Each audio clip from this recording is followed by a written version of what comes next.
Hello everyone. सो आप सब कैसे हैं? आई होप आप सब बहुत अच्छे होंगे। और हम सब जानते हैं कि अभी EMRS TGT PGT टियर 1 के एग्ज़ाम ख़त्म हो गए हैं और अभी हम लोग फाइनल आंसर की एंड कट ऑफ का वेट कर रहे हैं। एंड बहुत सारे बच्चों को ये भी पता है कि उनका टियर 1 क्वालिफाई हो जाएगा और उन्हें टियर 2 के लिए प्रिपरेशन करनी चाहिए। बट उनको ये समझ नहीं आ रहा है कि उन्हें प्रिपरेशन कहाँ से करें, वो कैसे करें, क्योंकि डिस्क्रिप्टिव है।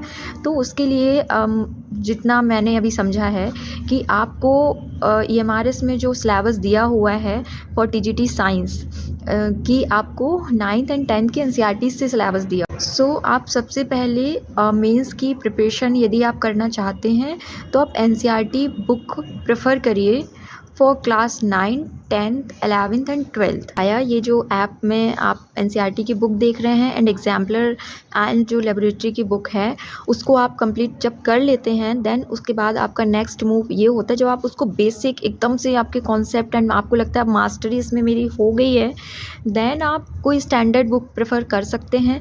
बिकॉज आपके पास इतना टाइम नहीं है कि आप बहुत बड़े बड़े ग्रंथ लेकर आप बैठें और फिर उनको पढ़ना स्टार्ट करें, क्योंकि आपको स्मार्ट स्ट्रेटजी का यूज़ करना पड़ेगा क्लैरिफाई अपने कॉन्सेप्ट करने के लिए एंड अपने एग्ज़ाम को क्वालिफाई करने के लिए। आपको वहाँ पे PhD नहीं करनी है, आपको वहाँ पे बस इतना करना है कि आपके जो भी क्वेश्चन आ रहे हैं आप उनको अच्छे से अटैम्प्ट कर पाएँ, दैट्स ऑल। तो उसमें जो भी रिक्वायरमेंट है आप उसी के अकॉर्डिंग सिलेबस के अकॉर्डिंग अपने आप को प्रिपेयर करिए और उसके लिए NCERT बहुत मस्ट है, बेसिक है।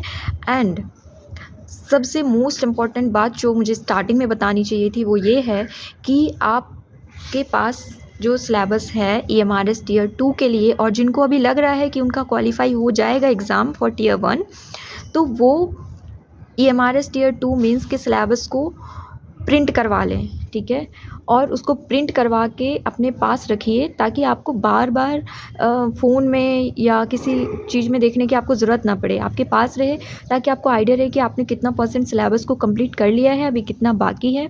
और NCERT को नहीं छोड़ना है, NCERT से ही आपको प्रिपरेशन स्टार्ट करनी है, क्योंकि EMRS 2023 जो हुआ था उसमें जो साइंस के क्वेश्चन थे वो line to line question NCERT से आए हुए थे। एंड आप चाहें तो आप देख भी उसमें जो आपके जो एक्टिविटी दी हुई है NCERT की बुक में वो भी आपको करनी है, क्योंकि उसमें से भी क्वेश्चन आए हुए थे, ठीक है। तो आपको कुछ भी छोड़ना नहीं है NCERT की बुक से।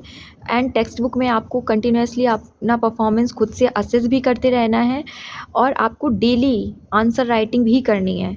मान लीजिए कि आपने आज कुछ पढ़ा, कोई टॉपिक पढ़ा, एक पेज, 2 पेज, 3 पेज, उसको आपको कितने पॉइंट्स याद रह गए हैं उनको आपको नोट डाउन करना है, लिखना है और लिखने की प्रैक्टिस करनी है। एंड बहुत सारे बच्चों का एक और कन्फ्यूज़न भी हो सकता है कि वो हिंदी में लिखना स्टार्ट करें या इंग्लिश में लिखना स्टार्ट करें, क्योंकि बहुत सारे बच्चे होंगे जो हिंदी मीडियम से होंगे, जो हिंदी में कंफर्टेबल होंगे, जो बहुत सारे बच्चे होंगे जो इंग्लिश में कंफर्टेबल होंगे, राइट। तो आपको देखना है कि आप किस भाषा में अपना प्रेजेंटेशन अच्छा दे सकते हैं। आप यदि हिंदी में अपने प्रेजेंटेशन परफॉर्मेंस अच्छा दे सकते हैं तो आप हिंदी में करिए, यदि आप इंग्लिश में दे सकते हैं तो आप इंग्लिश में करिए। आपको ये नहीं सोचना है कि इंग्लिश वाले को ज़्यादा मार्क्स मिल जाएंगे, हिंदी वाले को कम मार्क्स मिलेंगे, ऐसा कुछ भी नहीं है। यदि आप हिंदी में अच्छा लिखेंगे तो हिंदी में आपको मार्क्स अच्छे मिलेंगे, इंग्लिश में लिखेंगे तो इंग्लिश में मिलेंगे, ठीक है। तो इस बात के लिए आपको परेशान नहीं होना है। एंड मेंस के लिए आप ये मत सोचिए कि आपका जब रिज़ल्ट आएगा, जब आपका कट ऑफ आएगा देन आप उसके बाद पढ़ना स्टार्ट करेंगे।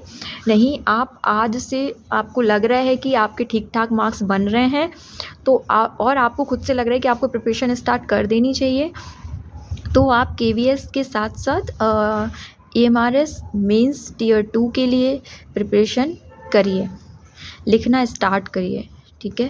क्योंकि जब आप लिखते जाएंगे तो आपके कॉन्सेप्ट ऑटोमेटिकली क्लियर होते जाएंगे, ठीक है। Thank you.